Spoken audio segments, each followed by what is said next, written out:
mis amados hermanos, amigos, familia, qué gusto estar con ustedes en este inicio de fin de semana, que desde ya lo bendecimos, declaramos un fin de semana de bendición, de cielos abiertos. Usted y yo amanecimos vivos. Bendito sea nuestro Dios, papito lindo. Te damos muchas gracias por este privilegio. Gracias por darnos la oportunidad de vivir, de poder pararnos sobre nuestras extremidades después de experimentar ese milagro, de tener un lugar donde recostar nuestra cabeza, de decir como dijo el salmista: yo me acosté, yo dormí y yo desperté, porque Jehová me sustentaba. Gracias por este milagro. Oramos también por cada una de las personas que escuchan estos devocionales, donde quiera que se encuentren, sean bendecidos ahora en el nombre de Jesús. Amén y amén. Gloria al Señor. Le damos la bienvenida a aquellos que ingresaron a los devocionales desde el corazón de Dios. Soy el pastor Fabio Castañeda, donde todos los días pues escucharás una palabra que yo estoy seguro, requete seguro, que Dios te bendecirá grandemente. Muy bien, mis amados hermanos, continuamos con esta enseñanza que ha sido poderosísima, lo que Dios nos ha venido hablando. Creo que es una palabra muy directa, muy puntual para este tiempo que estamos viviendo. Las cosas no están fáciles, hay muchos desafíos, hay muchas cosas que cada uno enfrentamos, tanto a nivel personal como colectivo, pero también, mis amados hermanos, es muy importante qué nos dice Dios en este tiempo. Entonces Dios nos está dando una palabra que le hemos titulado Perseverando hasta el final. Fue lo que Dios nos pidió a los discípulos y que lo sigue pidiendo. La base bíblica fue Mateo 24, versículo 13. Después de que los discípulos le hacen una pregunta a Jesús: ¿qué señales habrán antes de la venida y del fin del siglo? O sea, que en esa sola pregunta queda muy claro de que Cristo viene por segunda vez a levantar su iglesia, obviamente, y que el fin del tiempo va a terminar, que todo esto va a desaparecer. Realmente el fin del mundo viene. Y puede sonar muy burlesco para muchas personas, pero nos guste o no, así va a ser.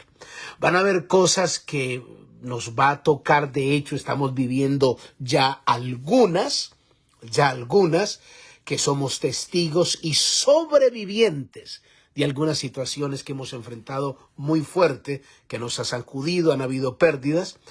Entonces, basado en todo eso, el Señor le pide a su iglesia, más el que persevere hasta el fin, será salvo. Entonces estamos estudiando lo que es la perseverancia. Yo me comprometí a mostrarles bíblicamente, les expliqué que Dios pide perseverancia, cuál es la razón del por qué tenemos que hacerlo. Entonces, después de entender lo que significa ser perseverantes, ahora la pregunta es ¿cómo lo hago? O sea, necesito saber cómo lograr ser perseverante. Entonces, yo me comprometí a hablarte al menos de, digamos, dos virtudes, digámoslo de esa manera, que nos ayudarán a ser perseverante. Te voy a hablar de la motivación y te voy a hablar del valor. Al menos hay muchas otras cosas más, pero déjame desarrollar esta enseñanza en estas dos virtudes, estos dos principios. Antes, déjame mostrarte un ejemplo extraordinario de la vida del apóstol Pablo. Creo que es uno de los mejores ejemplos que tenemos. Si alguien fue perseverante, fue el apóstol Pablo. Y es uno de los sellos característicos de su ministerio. Un hombre que enfrentó, mejor dicho, situaciones terribles, fuertes, pisó terrenos sobrenaturales inimaginables, pues es el único que la Biblia dice que subió al tercer cielo, que escuchó cosas que no les permitido al hombre ni decirlas, ni mejor dicho, ni oírlas, ni hablarlas, porque fue una dimensión tan impresionante y fue una experiencia extraordinaria. Pero aquí Pablo se encuentra enfrentando una situación difícil. ¿Y cómo logró él ser perseverante? Mira lo que dice Hechos capítulo 14, del versículo 1 en adelante. Aconteció en Iconio que entraron juntos en la sinagoga de los judíos y hablaron de tal manera que creyó una gran multitud de judíos, asimismo de griegos. O sea, el apóstol Pablo entra, predica ahí en la sinagoga. Entonces muchos judíos se convirtieron, creyeron al mensaje, también lo aceptaron los griegos. Mas los judíos que no creían excitaron y corrompieron los ánimos de los gentiles contra los hermanos. Por tanto, se detuvieron allí mucho tiempo, hablando con denuedo, confiados en el Señor, en el cual daba testimonio a la palabra de su gracia, concediendo que se hiciese por las manos de ellos señales y prodigios. Y la gente de la ciudad estaba dividida. Unos estaban con los judíos, otros con los apóstoles. Entonces, note, permítame mostrarle en esta parte el ambiente que se estaba generando. Es muy importante entender todo este panorama de cómo se dio un evangelio que trae liberación, pero al mismo tiempo crea incomodidades en algunas personas. Por eso cuando se predica la palabra, uno tiene que predicar no para que la gente esté contenta, o uno tiene que predicar no para que la gente quiera aceptar de alguna manera palabras que lo animen o que les guste. No, el evangelio es para que la gente se arrepienta. Las buenas noticias para que la gente se arrepienta, no para que nos caiga bien. Porque hay cosas que Dios nos va a hablar que quizás nos pueden incomodar. Note lo que sucedió aquí. Hubo una división enorme, unos estuvieron de acuerdo, otros no estuvieron de acuerdo, y eso nos habla de que eso produce muchas veces el evangelio. Entonces van a haber cosas que se van a presentar, y esto nos revela de que porque es que hay gente que quiere vivir un evangelio que no hayan problemas, que no haya adversidades. Pero ¿por qué lo que hace que yo me convertí al evangelio se presentó estos problemas? Es que no, hay cosas que yo no entiendo y unos terminan diciendo, no, esta vida no es para mí, es que yo pensé que era diferente. Entonces la gente como quien dice, vivo para Dios y me consagro a la vida del reino si las cosas se tornan favorables. Pero si hay esos tiraderas, esos desafíos y esas cosas, no. Entonces yo no estoy comprendiendo muchas cosas, pero mire lo que sucedió. Hubo una división tremenda ahí. Unos estaban con los judíos, otros estaban con los apóstoles. Pero cuando los judíos y los gentiles, juntamente con los gobernantes, se lanzaron a enfrentarlos, y escucha esto, y apedrearlos, habiéndolo sabido, huyeron a Listra y a Derbe, ciudades de Liconia, de Liconia, y toda la región circunvecina, y allí predicaban el evangelio. Y cierto hombre de Listra estaba sentado, imposibilitado de los pies, cojo de nacimiento, que jamás había andado. Este oyó hablar a Pablo, el cual, fijando en él sus ojos y viendo que tenía fe para ser sanado, dijo en gran voz, levántate derecho sobre tus pies. Y él saltó y anduvo. Entonces la gente, visto lo que Pablo había hecho, alzó la voz diciendo en lengua licónica, dioses bajo la semejanza de los hombres han descendido a nosotros. Y a Bernabé llamaban Júpiter y a Pablo Mercurio, porque este era el que llevaba la palabra. Y el sacerdote de Júpiter, cuyo templo estaba frente a la ciudad, trajo toros, guirnaldas delante de las puertas, y juntamente con la muchedumbre querían ofrecer sacrificios.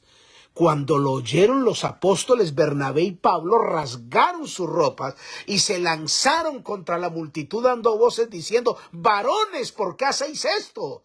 Nosotros también somos hombres semejantes a vosotros, que os anunciamos de estas vanidades, que os convirtáis al Dios vivo, que hizo el cielo y la tierra, el mar y todo lo que en ellos hay. En las edades pasadas, Él ha dejado a todas las gentes andar en sus propios caminos, si bien no se dejó a sí mismo sin testimonio, haciendo bien, dándoles lluvias del cielo y tiempos fructíferos, llenando de sustento y de alegría nuestros corazones, y diciendo estas cosas, difícilmente lograron impedir que la multitud les ofreciese sacrificio. O sea, querían adorarlos, porque así somos los seres humanos. A mí me hacen un beneficio y me hacen un milagro, y ve que la gente dice, ay, no, ese santo es milagroso. Y comienzan a endiosar, lo que reciben. Y el evangelio no es eso. El evangelio es entender que la gloria, la honra es para nuestro Dios, pero así se dio esta situación. Entonces mire cómo siguió la cosa. Entonces vinieron unos judíos de Antioquía y de Iconio y persuadieron a la multitud, y habiendo apedreado a Pablo, le arrastraron fuera de la ciudad pensando que estaba muerto. Pero rodeándole los discípulos se levantó, entró en la ciudad y al día siguiente salió con Bernabé para Derbe. Y después de anunciar el evangelio en aquella ciudad y de hacer muchos discípulos, volvieron a Listra y a Iconio, donde los apedrearon, y a Antioquía, confirmando los ánimos de los discípulos. Confirmando los ánimos de los discípulos, el apedreado animando a los que no han recibido ni una pedrada.